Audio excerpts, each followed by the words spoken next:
ওগো, বসে বসে তোমাকে আর বৃষ্টি দেখতে হবে না। এই নাও ভাত আর ডাল। এবার জলদি করে খেয়ে আমায় উদ্ধার করো তো। এমন করে বলো না গিন্নি, এমন করে বললে যে খুব কষ্ট লাগে গো। আমি তো তোমার স্বামী, তাই না?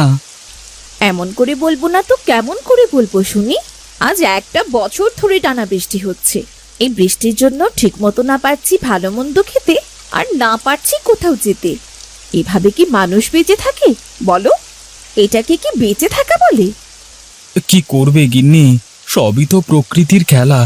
আজ এই একটা বছর ধরে বৃষ্টি নেমেই চলেছে, তা যে থামবার কোনো নামগন্ধ নেই।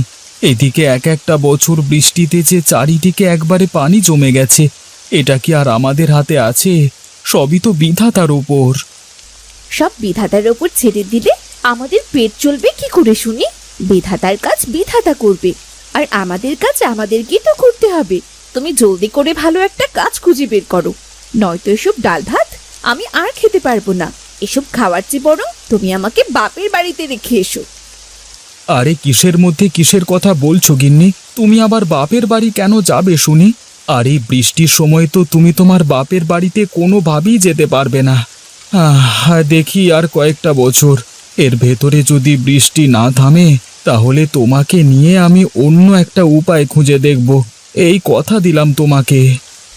এই কথা তো আরো 1 বছর ধরে বলে আসছো, কই কখনো তো তোমাকে কিছু করতেই দেখলাম না। চপ তো সব। এখন জলদি করে খেয়ে বাজারে যাও দেখি। বাজার থেকে চাল আর ডাল নিয়ে এসো, নইলে কিন্তু ভাত আর ডালটাও পেটে পড়বে না, না খেয়ে মরতে হবে। আচ্ছা আচ্ছা, ঠিক আছে গো গিন্নি, ঠিক আছে। যাচ্ছি যাচ্ছি গিন্নি, যাচ্ছি। তার আগে দুটো তো খেয়ে নিই নাকি?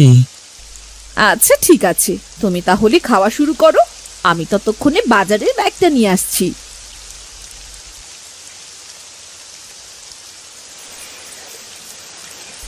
আরে এ কি, নৌকাটা তো দেখছি একেবারে ভিজে গেছে। এই ভেজা নৌকা নিয়ে এখন আমি কিভাবে বাজারে যাব, সেটাই তো বুঝতে পারছি না। এই যে, এই নাও ছাতা আর বাজারের ব্যাগ। ছাতাটা মাথায় দিয়ে দিও, আর বাজারের ব্যাগটা নৌকায় রেখে দাও। এরপর নৌকা নিয়ে বাজারে যাও। এই না হলে আমার বউ, দেখো মাথায় কি বুদ্ধি! আমি বলতে না বলতেই দেখছি ছাতাটাও নিয়ে এসেছো। দাও দাও, তুমি আমাকে জলদি করে ছাতাটা আর বাজারের ব্যাগটা দাও। আমি নৌকা নিয়ে এখনই বাজারে চলে যাচ্ছি। বলা তো যায় না, বৃষ্টি আবার কখন বেড়ে যায়। আচ্ছা ঠিক আছে, সাবধানে যেও। আর শোনো, যদি পারো না তাহলে একটা মাছ কিনে নিয়ে এসো। মাছ? আচ্ছা ঠিক আছে, যদি টাকাতে হয় তাহলে অবশ্যই একটা মাছ কিনে নিয়ে আসবো। ও নিয়ে তুমি অত ভেবো না গিন্নি।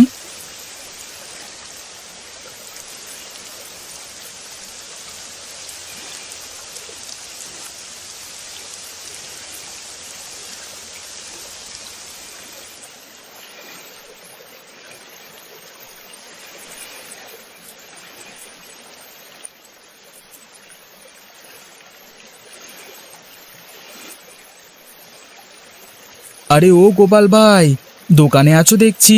তা আমার যে কিছু সদাইপাতি লাগবে, জলদি করে দিতে পারবে তো?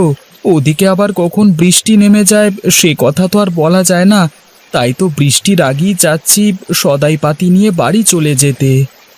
ওসব নিয়ে তুমি ভেবো না মনু ভাই, তোমার যা যা লাগবে শুধু আমাকে বলো। আমি জলদি করেই তোমার সব কিছু বাজারের ব্যাগে ঢুকিয়ে দিচ্ছি। তুমি আমাকে শুধু টাকা আর বাজারের ব্যাগটা দাও তো। শোনো গোপাল ভাই, আমার ওই ব্যাগে 5 কেজি চাল আর 2 কিলো ডাল জলদি করে ব্যাগে ভরে দাও, কেমন? গোপাল ভাই, আমার যে আবার অত সময় নেই বুঝলে, কখন বৃষ্টি নেমে যায় কে জানে। ঠিক আছে মনু ভাই, তুমি তো একবার বললে। 2 কিলো ডাল আর 5 কিলো চাল এখনই ব্যাগে ভরে দিচ্ছি আমি। এই তো, এই তোমার 5 কেজি চাল আর এই 2 কিলো ডাল ভরা শেষ, কেমন? আর যে টাকা হয়েছে তাতে তুমি আর 10 টাকা ফেরত পাবে, বুঝলে? মাত্র 10 টাকা ফিরেছে? আচ্ছা ঠিক আছে গোপাল ভাই, তুমি আমাকে 10 টাকাটাই ফেরত দাও। এই তো, এই নাও তোমার 10 টাকা, আর এই হলো তোমার সদাই পাতির ব্যাগ।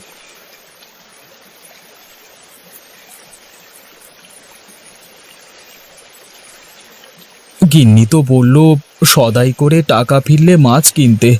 আজ তো বাজার সদাই করবার পরে মাত্র 10 টাকা ফিরল, কিন্তু এই 10 টাকায় তো মাছের কাঁটাগুলোও পাবো না।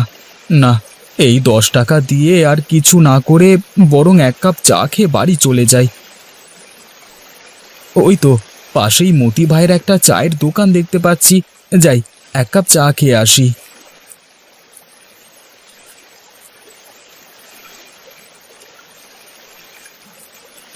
আজকে একটা বছর হতে চললো একটানা বৃষ্টি নেমে চলেছে। এভাবে চলতে থাকলে তো পুরো দেশ এক সময় জলের তলায় ডুবে যাবে। তখন তো আর আমাদের যাওয়ার কোনো জায়গা থাকবে না। সে কথা আর বলো না মতি ভাই, সে কথা বলে আর কি লাভ বলো। আজকে একটা বছর ধরে এই বৃষ্টির সাথেই সংসার করছি। এই বৃষ্টির ভেতর গোসল করছি, বাজার করছি, খাচ্ছি, এমনকি কাজকর্ম সবই করতে হচ্ছে এই বৃষ্টির সাথেই। শুধু বৃষ্টি হলেও কথা ছিল, সেই বৃষ্টির জলে তো আবার চারিদিকটা একেবারে ডুবে গেছে। এতে করে যে দিন দিন আমাদের সমস্যা আরো বেড়েই চলছে গো। ও কথা আর বলো না দাদা, এই বৃষ্টি তো আমাদের জীবনটা একেবারে শেষ করে দিয়েছে। বৃষ্টির জলে গ্রামটা ডুবে যাওয়ার পাশাপাশি আমাদের নিজেদের জীবনটাও ডুবতে বসেছে। কি আর করবে দাদা, সবই তো বিধাতা লীলা খেলা। সে খেলা কি আর আমরা বুঝি? তুমি যাই বলো মনু ভাই, এভাবে কিন্তু আর চলা যায় না। আজ একটা বছর ধরে বৃষ্টির ভেতর দাঁড়িয়ে দাঁড়িয়ে চায়ের দোকানদারি করছি। এই জলের যত সাপ পোকামাকড় আছে সব এসে এই দোকানের ভেতরই জড়ো হয়। বাবারে বাবা, এগুলো সাফ করতে করতে যে আমার জীবনটাই একেবারে শেষ হয়ে গেছে গো। না না, এসব বলে তো আর কোনো লাভ নেই মতি দাদা, সবই তো একটা বছর ধরে চলছে। এখন এগুলোর সাথে সাথে ধীরে ধীরে মানিয়ে নেওয়া ছাড়া আমাদের আর কোনো উপায় নেই। সে তুমি ঠিক কথাই বলেছ। এই বৃষ্টির সাথে আমাদের সংসার চলছে 1 বছর ধরে, হয়তো ভবিষ্যতেও আরও চলবে। আরে এই তো বৃষ্টি চলে এসেছে। এই নাও দাদা, তোমার টাকাটা তুমি রাখো, আমি এবার যাই। বৃষ্টি আসবার আগেই বা আমাকে আবার চলে যেতে হবে।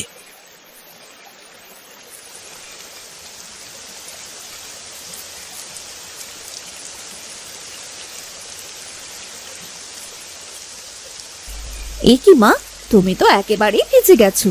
এই নাও, গামছা দিয়ে নিজের শরীরটা মুছে নাও। হ্যাঁ রে মা, দে। হাত পা একেবারে ভিজে গেছে। আমি ভেবেছিলাম জল বেশি হবে না, তাই হেঁটেই চলে এসেছি। কিন্তু মা, তুমি নৌকো দিয়ে না এসে বৃষ্টিতে ভিজে আসলে কেন? এইটুকু পথ, ও পথ তো তুমি নৌকো দিয়ে আসতে পারতে। আরে মা, আমি ভেবেছিলাম তোদের বাড়ির পথে বৃষ্টি জল কম, তাই তোর বাবাকে গঞ্জে পাঠিয়ে আমি পথেই নেমে পড়েছিলাম। ও বুঝেছি, এবার তুমি ঘরে চলো তো মা।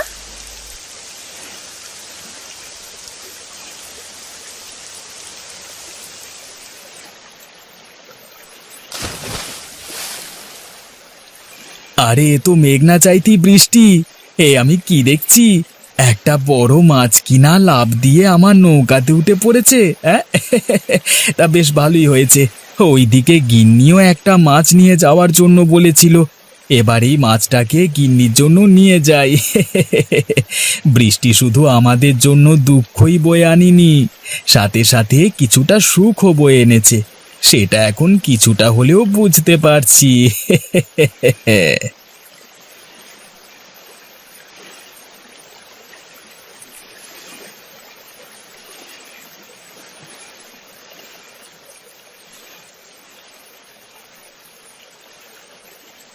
গিন্নি, মা যে আজকে আসবে তুমি আমাকে বললে না, আমি তাহলে কিছু জিনিস বাকিতে হলেও বাজারটা করে আনতাম।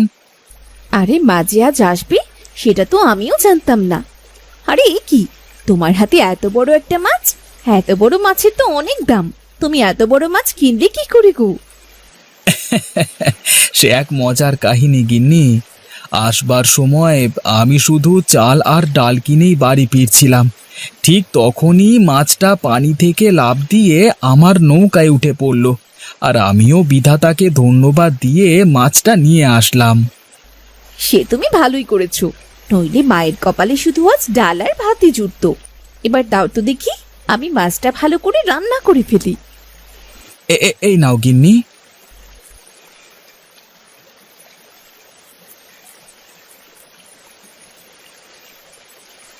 এই বৃষ্টির ভেতরে মাছ দিয়ে ভাত খেতে খুবই ভালো লাগছে।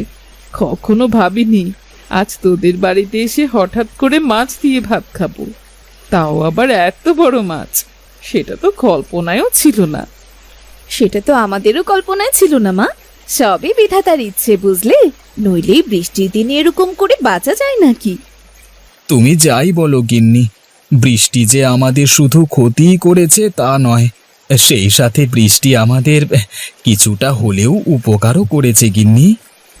এই বৃষ্টির দিনে তোদের সংসার দেখে আমি খুবই খুশি হয়েছি রে মা। আমি ভাবতেও পারিনি এই বৃষ্টির ভেতরে আমার মেয়েটা সংসার করে খেতে পারবে। আমি তোদের জন্য দোয়া করি রে মা, যাতে তোরা আরো ভালো থাকিস। সবই আপনার দোয়া মা।